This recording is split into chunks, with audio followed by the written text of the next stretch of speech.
안녕하세요 여러분. 오늘 두 번째 녹화하는 중입니다.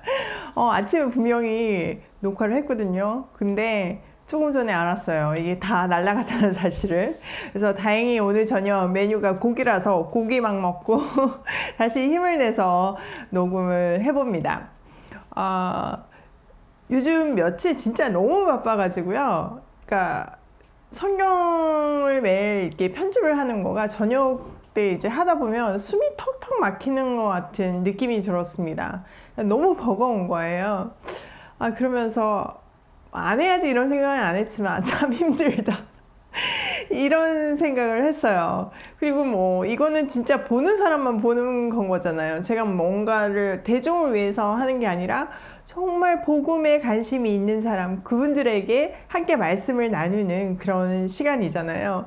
그래서 막 하여튼 그런 생각을 하고 있는데, 유난히 오늘 여러분들이 댓글에 너무 감사하다, 이거를 함께 시작해서 참 많은 도움이 됐다, 이런 댓글들이 너무 많은 거예요, 평소보다. 그래서 되게 많이 힘이 되더라고요. 여러분의 댓글을 통해서 하나님이 응원해 주시는 것 같았어요. 오늘 유난히 제가 그런 마음이 들어서 그런지 더 그렇게 느껴져서 완전 회복이 된 거예요. 그래서 이제 오늘 저녁에 기쁘게 편집을 할 수 있겠다, 이런 생각을 했는데 어머나 세상에, 다 날아간 거 있죠.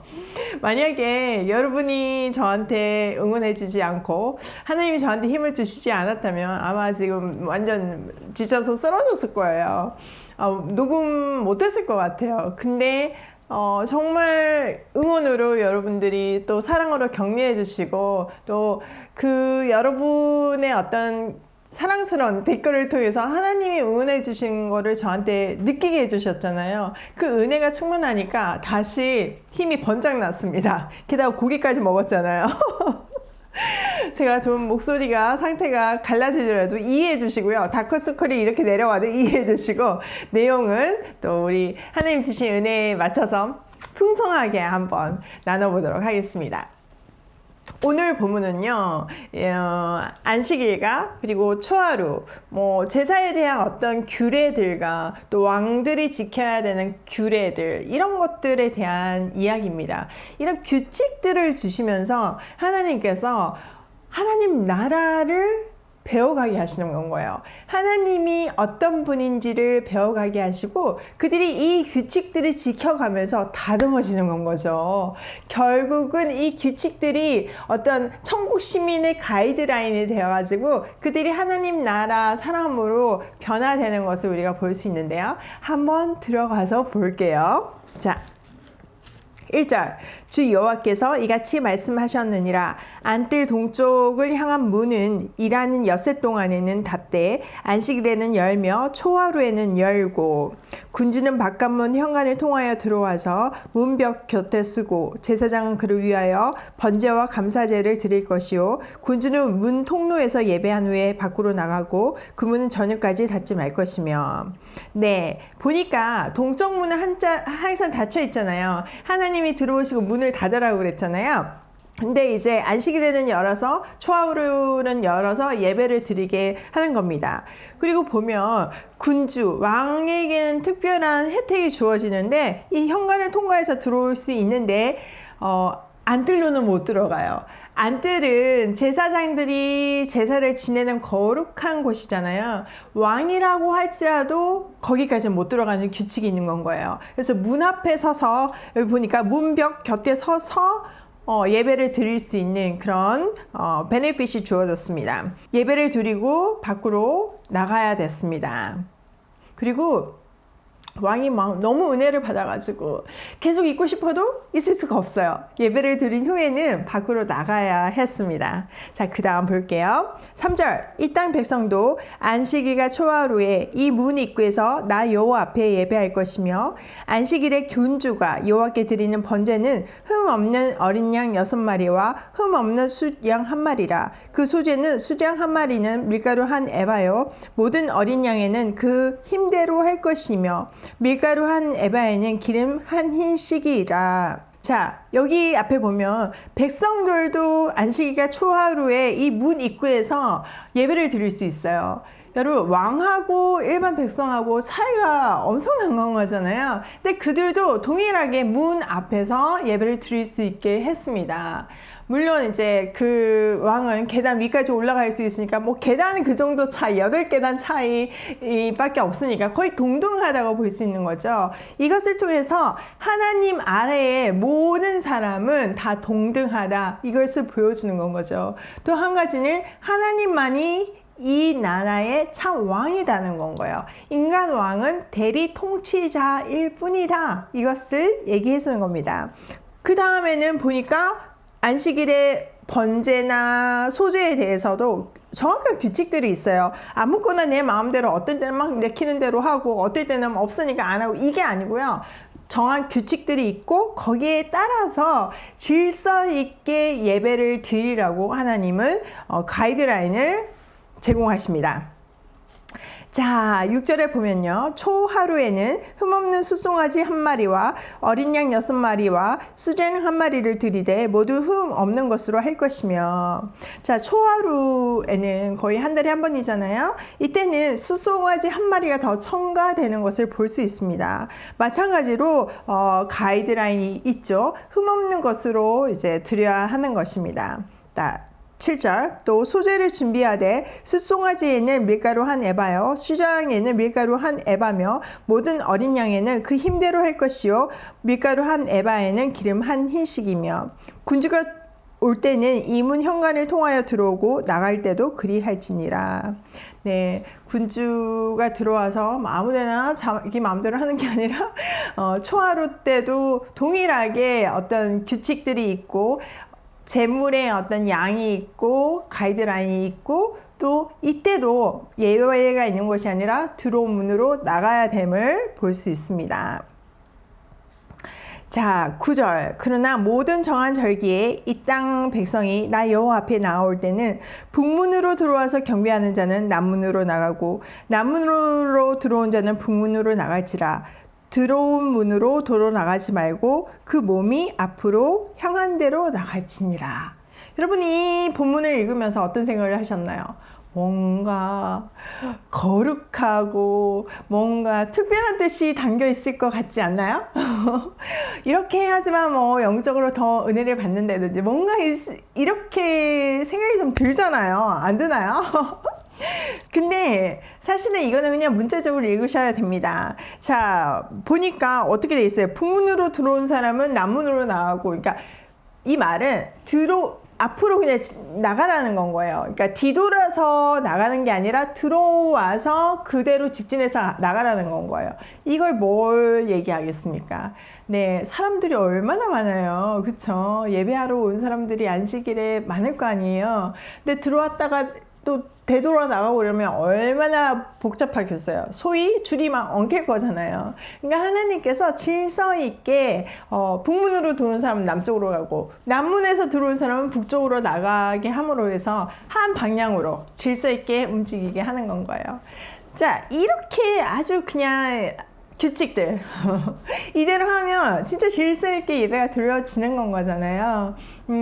이런 것 같이 우리 삶도 마찬가지예요. 하나님의 말씀대로, 하나님이 성경에 주신 삶의 원리대로 우리가 적용을 한다면 이렇게 엉키지 않고 앞으로 그냥 전진해서 나갈 수 있습니다. 그렇죠? 우리가 가끔 잘 못 알아듣고 헷갈려서 그렇지, 아니면 알아듣고도 순종하기 싫어서 못 들은 척해서 그렇지, 하나님 말씀대로 살면 엉킬 일이 없습니다. 자, 그 다음 10절. 군주가 무리 가운데 있어서 그들이 들어올 때에도 들어오고 그들이 나갈 때에 나갈지니라. 명절과 성회 때 그 소재는 숫송아리 1마리요 밀가루 1에바요 수량 1마리도 1에바요 모든 어린 양에는 그 힘대로 할 것이며 밀가루 1에바는 기름 1흰식이며 만일 군주가 자원하여 번제를 준비하거나 혹은 자원하여 감사제를 준비하여 나 여호와께 드릴 때에는 그를 위하여 동쪽을 향한 문을 열고 그가 번제와 감사제를 안식일에 드린 같이 드리고 밖으로 나갈지며 나간 후에 문을 닫을지니라. 네, 우리가 가끔 정말 특별한 은혜가 있을 때가 있잖아요. 근데 하나님은 그 왕이 그런 어떤 국가적이거나 아니면 개인적으로 정말 어떤 은혜 넘치고 정말 내가 하나님께 이때는 번제를 드리고 감사제를 드려야겠다, 이런 걸 막지 않으신다는 건 거예요. 초하루와 안식일이 아닐 때에도 자원해서 명절 때 뭐 성회 때 이런 거 아닐지라도 자원해서 군주가 하나님께 감사를 드리고 싶을 때는 그 문을 열어서 예배를 드리게 하라, 이 얘기인 건 거죠. 이때도 예외 없이 나가야 된다, 이걸 명시하고 계시죠. 자, 그 다음 보면요.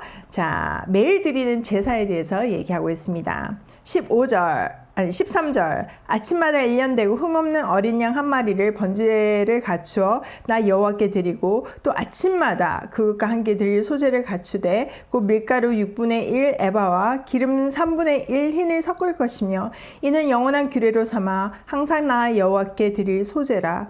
이같이 아침마다 그 어린 양과 밀가루와 기름을 준비하여 항상 드리는 번제물로 삼을지니라. 네, 제사장들에게 아침마다 이렇게 3번 강조해서 아침마다 번제와 소제를 드리라고 얘기를 하고 있는 건 거죠. 자, 이게 의미하는 바가 뭘까요? 아침마다 나에게 새로운 생명을 주신 하나님께, 나의 하루를 열어주신 하나님께, 나의 생명은 온전히 하나님께 있습니다. 나의 하루는 당신께서 주관하여 주세요. 이것을 고백하는 건 거죠. 우리도 마찬가지잖아요. 여러분, 이 하루에 한 장 성경 읽는 거 쉬운 거일 수도 있지만 쉽지 않아요. 아침마다 아침에 일어나서 뭐 어저께 내가 뭘 했든 간에 아무리 피곤하든 간에 아침마다 일어나서 이 말씀을 묵상하고 또 그것을 정리하고 또 이걸 매일 녹음해서 편집하고 여러분하고 나누는 것도 물론 쉽지 않고, 또 이거를 올린다고 해서 얼마나 유튜브를 열면 재밌는 것들이 많고 자극적인 것들이 많고 이까지 들어오기가 쉽지 않아요, 솔직히 말해서. 그리고 제가 뭐 엄청 유머 있고 이런 거 아니잖아요. 그냥 정말 말씀 읽고 설명해 주는 건 거잖아요. 뭐 시간도 짧지 않아요. 뭐 유튜브에 10분 미만 영상이 제일 핫하고 그 정도 만들어야 되는 게 룰이지만, 이 성경은 하루 한 장을 읽어야 되니까 읽는 것만 해도 그게 넘는 거잖아요.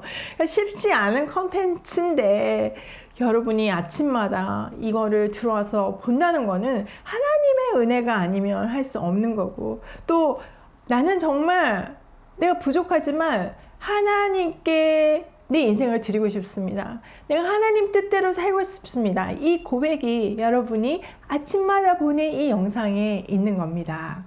여러분, 축복합니다.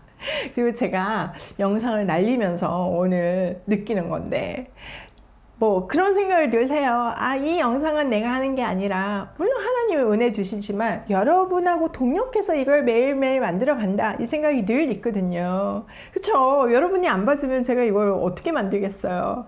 동력한다는 생각이 있는데, 오늘 여러분들의 따뜻한 댓글, 그냥 그 남겨주신 댓글, 뭐 응원글 아니라도 그냥 그런 댓글들이 결국은 저한테 지친 마음에 지친 육체에 힘을 준 건 거잖아요. 그러면서 진짜 제가 여러분들하고 동력하는 거 맞구나. 한 사람 한 사람이 사랑으로 이거를 봐주지 않는다면, 기도해주지 않는다면 난 절대 이걸 할 수 없구나, 다시 한번 깨달았습니다. 정말 오늘 다시 찍는 이 영상을 통해서 여러분들의 소중함을 다시 한번 생각하게 되는 것 같아요. 아침마다 주시는 은혜가 있지만 아침마다 주는 여러분의 사랑으로 인해서 이 하루 한 장의 기적이 계속 갈 수 있음을 느낍니다. 감사합니다. 다시 한번 감사드려요. 자, 그 다음에 계속 볼게요. 16절 주 여호와께서 이같이 말씀하셨느니라. 자, 16절부터 18절까지는 군주와 그의 기업에 대해서 얘기를 합니다. 자, 다시 읽을게요. 16절 주 여호와께서 이같이 말씀하셨느니라. 군주가 만일 한 아들에게 선물을 준즉 그의 기업이 되어 그 자손에게 속하나니 이는 그 기업을 니와 군주가 만일 그 기업을 한 종에게 선물로 준즉 그 종에게 속하여 희년까지 이르고 그 후에는 군주에게로 돌아갈 것이니 군주의 기업은 그 아들이 받을 것임이니라. 군주는 백성의 기업을 빼앗아 그 산업에서 쫓아내지 못할지니 군주가 자기 아들에게 기업으로 줄 것은 자기 산업으로만 할 것임이니라. 백성이 각각 그 산업을 떠나 흩어지지 않게 할 것이니라. 이게 무슨 말이냐면은 하나님이 군주에게 넉넉한 땅을 주셨어요. 주시면서 뭐라고 했어요? 네, 내가 넉넉한 땅을 줄 테니까 백성들 땅 뺏어서 니네 호의호식하지 마라. 내가 이 넉넉한 땅을 준 것은 오직 그 땅 쟁취하고 이런 데 신경 쓰지 말고 공의와 정의가 흐르는 그런 사회를 만들기 위해서 잘 통치하게 하기 위해서 내가 주는 거나 책임질 테니까 너 내 백성을 대리 통치해라. 이런 개념으로 주셨다고 그랬잖아요. 그런 상태에서 이제 고대 근동 때는 땅을 하상하는 게 굉장히 흔한 일이었습니다. 특별히 충신이나 뭔가 공을 세운 신하들에게 땅을 주는 게 너무나 당연한 일이었는데 여기에 그 내용이 담겨 있는 거예요. 거기에도 규칙이 있다는 거죠.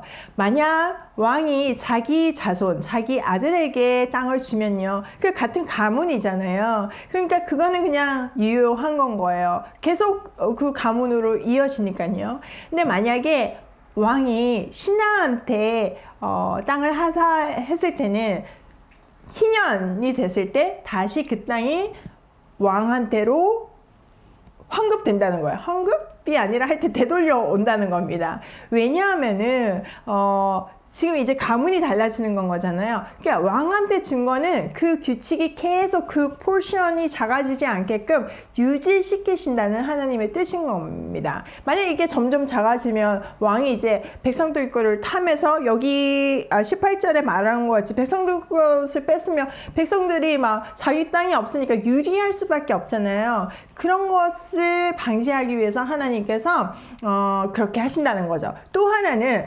모든 땅은 하나님의 소유임을 강조하시는 겁니다.